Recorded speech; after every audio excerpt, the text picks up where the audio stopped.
네. 좀 전에 국민의힘 쪽에서 네. 법사위원장을 야당에게 기대하는 거 아니냐 이런 네. 입장이 있었는데 네. 법사위원이시기도 하니까 네. 이에 대해서 어떻게 보시는지 어떻게 생각하는 게 맞다고 보는지 네. 그리고 이제 이게 원내대표 인수되시면서 같이 협상해야 될 이유가 어떨까요? 네. 좀 말씀 좀 부탁드립니다. 법사위원장을 더불어민주당에서 하고 있는데요. 그것은 2024년 저희가 할까요? 저희 총선하고 협상한 내용 아닙니까? 그래서 상임위는 2년 단위로 협상하신다고 보시면 될 것 같습니다. 2년 단위의 협상인데 1년 돼서 원내대표가 바뀌었다고 그것을 내놔야 한다는 것은 글쎄요, 맞지 않는 내용입니다.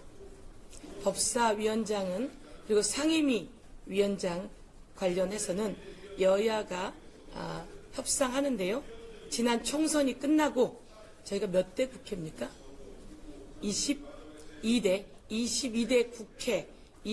국회에서 협상했던 내용입니다. 그리고 상임위원장 임기는 2년이기 때문에 이에 대해서 지금 그 부분을 이야기하시는 건 맞지 않는다 이렇게 말씀드리겠습니다. 그래서 법사위원장은 저희가 당연히 그때 협상했던 내용이고요. 그래서 법사위원장을 하는 것이 맞고 또 의석수에 맞게 배분한 내용입니다. 그래서 의석수에 맞게 배분했기 때문에 법사위원장 얘기는 지금 할 내용이 아니다 이렇게 말씀드리겠습니다. 헌수 변호사는 비용설이 있었을 당시에는 좀 우려하는 입장이셨는데 이번에 발표 보시고 제가 우려한다 이렇게 얘기한 적도 없습니다.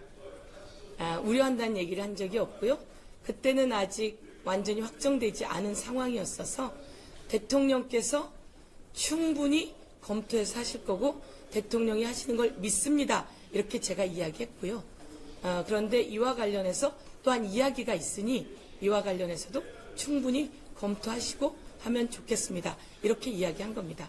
그래서 인사는 아까 말씀드렸듯이 대통령의 권한이고 대통령이 이번에 하는 인사의 기준은 능력과 충직 그리고 그 충직은 국민에 대한 충직이다 이렇게 말씀하셨거든요. 그래서 그렇게 인사를 하셨다라고 판단하고요.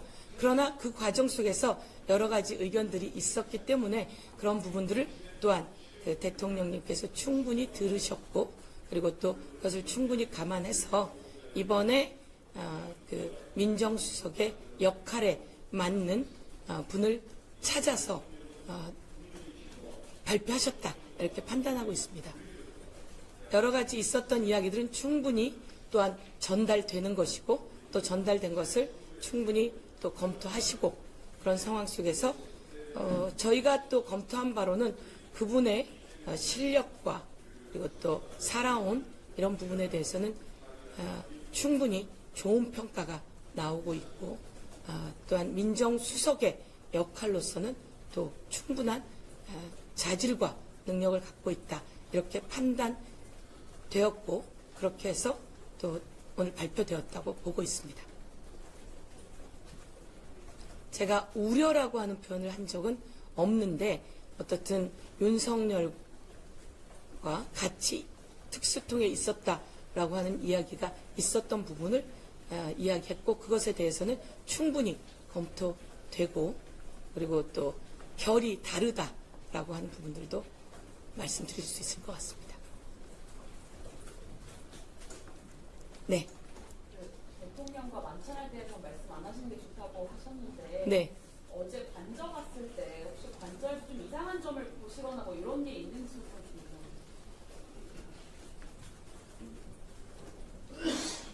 누구 의원님께서는 강아지 수영장 뭐 이런 얘기도 좀 해주셔가지고 보시는 게 있으신지 그걸 제가 말씀드리긴 적절하지는 않을 것 같고요. 충분히 관저가 있으면 관저 건물 안은 1급 비밀이라 그러더라고요. 근데 관저 건물의 밖은 1급 비밀은 아니라고 하더라고요. 그래서 얘기가 나왔는지 모르겠는데 제가 말씀드리는 건 적절하지 않을 것 같습니다. 관저 건물이 있고요. 건물 밖에 그게 있는 건 봤습니다. 그 저기 뭐지? 정자? 예전에 보도가 많이 나오지 않았습니까? 그 어느 전시회에 있던 정자를 가지고 왔다.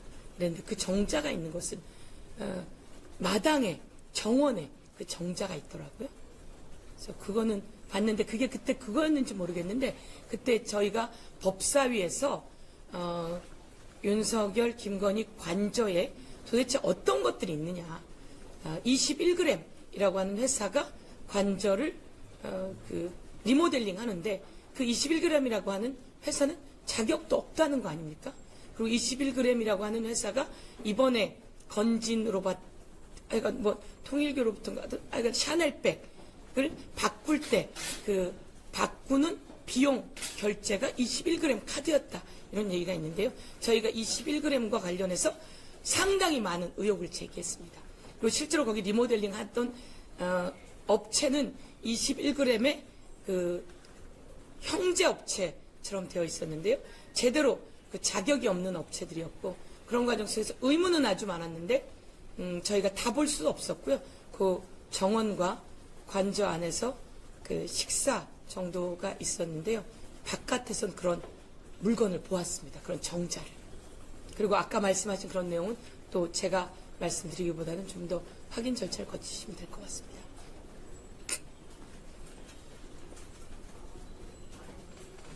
예.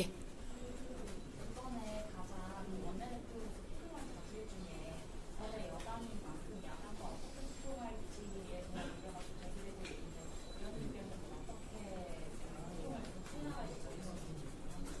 아까 법사위처럼 2년 단위로 협상을 합니다. 그래서 이런 것들은 충분히 설득해서 2년 단위 협상이었으니 라고 설득을 하고 소통을 하겠습니다. 그리고 또 제가 법사위에서 활동을 하면서 내란, 불법 비상계엄, 그리고 또 윤석열, 김건희 등 관련한 문제점에 대해서는 가차없이 지적하고 잘못에 대해서는 입법과 또한 청문회 등으로 제기를 하면서도 또 필요한 법안들이 당시에 그쪽이 여당이었죠.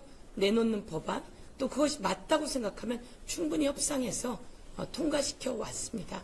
그런 것처럼 필요한 것들은 충분히 협상하고 소통하고 그리고 국민들의 입장에서 필요한 것이다라고 한다면 뭐 소통해서 통과시킬 것을 통과시키고 그래서 충분히 이야기하겠습니다.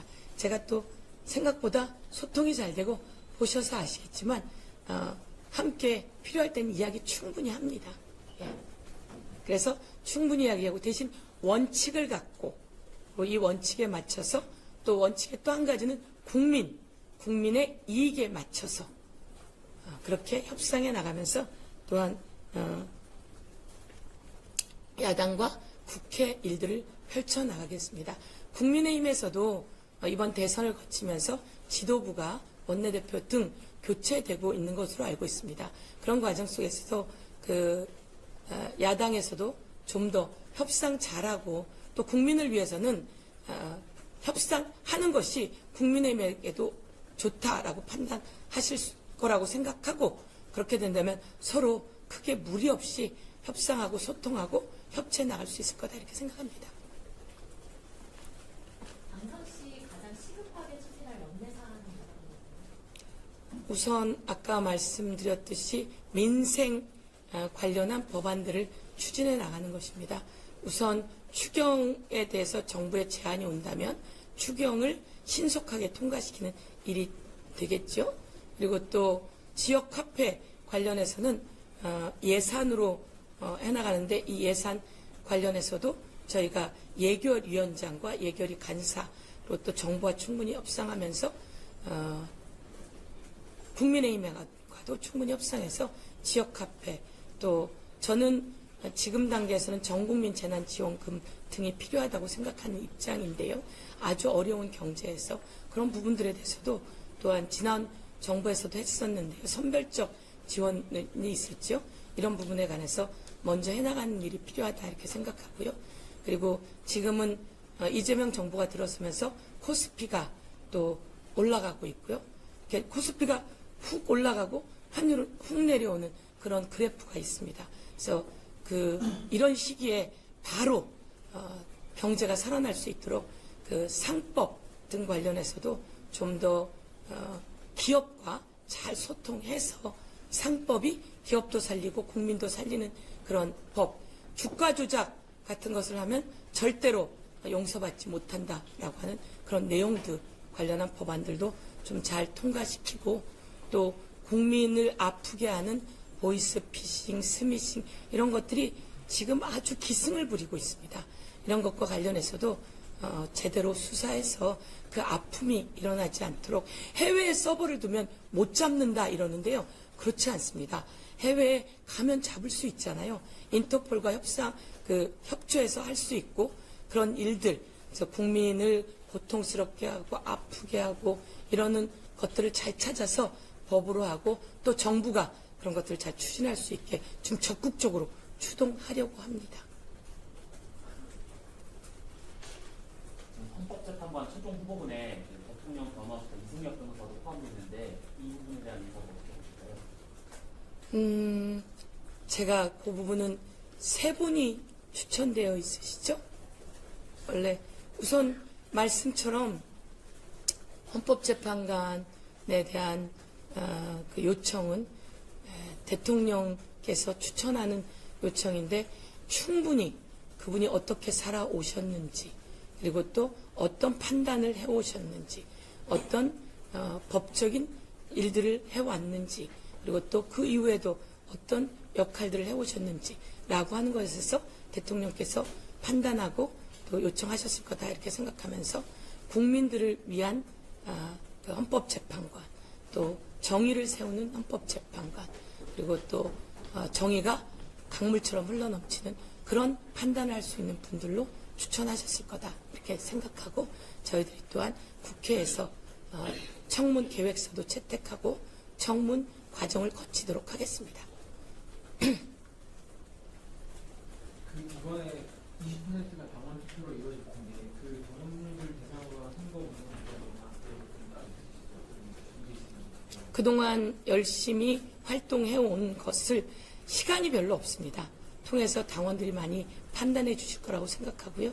또한 이런 그 과정이 전부 다 당원들께 그 전달해 드리는 저의 자신감과 포부, 그리고 앞으로의 계획을 보여드림으로써 당원들이 판단해 주실 거다 이렇게 생각하고, 지난 그 1기 원내대표가 있었고 이제 2기 과정 속에서 제가 법사위원으로 활동했던 여러 가지 일들, 최혜병 사건 수사 외압에서 임성근, 이종섭 등 그 많은 정부 관계자와 검찰, 군 검찰들이 박종훈 대령에게 어떤 짓을 했는지, 그리고 최수근 상병이라고 하는 그 해병대 군인들을 그 홍수 난 곳에서, 위험한 곳에서 어떻게 그들을 방치했는지 등등을 입증해 왔습니다. 그 과정, 그리고 또 김건희, 윤석열 그 정부가 어떤 문제점들이 있었는지, 검찰이 어떻게 이재명 대통령 후보가 당대표 시절에 난도질을 해오고 압수수색을 했는지, 그리고 또 국민을 위한 아까 말씀드린 보이스피싱, 여러 가지 범죄자, 이런 사람들, 부패, 경제범 이런 사람들을 찾기보다는 오히려 정치적인 검찰로 있었던 것에 대한 지적을 해왔습니다. 이런 것에 대해서 국민들과 당원들이 보시고 저에 대한 지지를 보내주실 거다 이렇게 생각하고, 또한 내란을 진압하는 과정 속에서 광화문에서 빛의 혁명 과정에 제가 어떻게 함께 해왔는지, 그리고 지난 대선에서 대구, 경북 등 30곳을 다녔습니다. 그 과정에서 충분히 활동하고 애쓰고 노력한 모습들 과정 속에서 당원들이 평가해 주실 거라고 생각하고, 또 제가 최고위원을 또 2년 동안 하지 않았습니까? 그 과정에서 최고위원으로서 활동했던 것, 그리고 이재명 대통령님과 호흡 맞추면서 이재명 대통령님이 또 선거 기간에 저에 대해서 칭찬을 한 5번 정도 하셨어요. 그 가는 유세장마다 그런 일들을 하셨었는데요. 그런 것 속에서 저에 대한 신뢰가 있지 않을까 이렇게 생각하고, 더 열심히 하고 국민을 위해서 입법, 국민을 위한 정책, 국민을 위한 예산 만들어가면서 이재명 정부의 성공 그리고 또 민생의 경제 도약 이 부분에 대한 제 포부 이런 것 속에서 평가해 주시고 지지를 해 주실 거라고 생각합니다. 제가 또 지금은 어떻든 지지가 많이 높다고 생각하고 있고요. 그래서 그렇게 좀 열심히 더 뛰려고 하고 있습니다.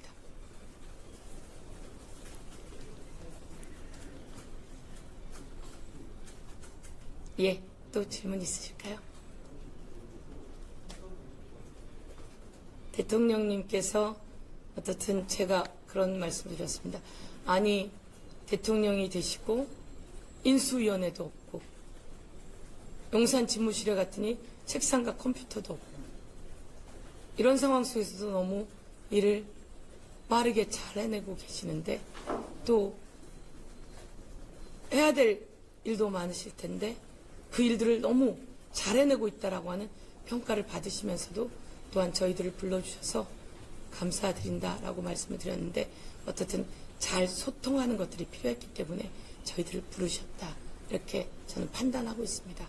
잘 소통하고 또한 그 대통령께서 내놓는 그 정부의 그 과제들을 또 국회가 해야 될 일을 잘 뒷받침하려면 잘 소통하는 게 필요하다 이렇게 판단했습니다.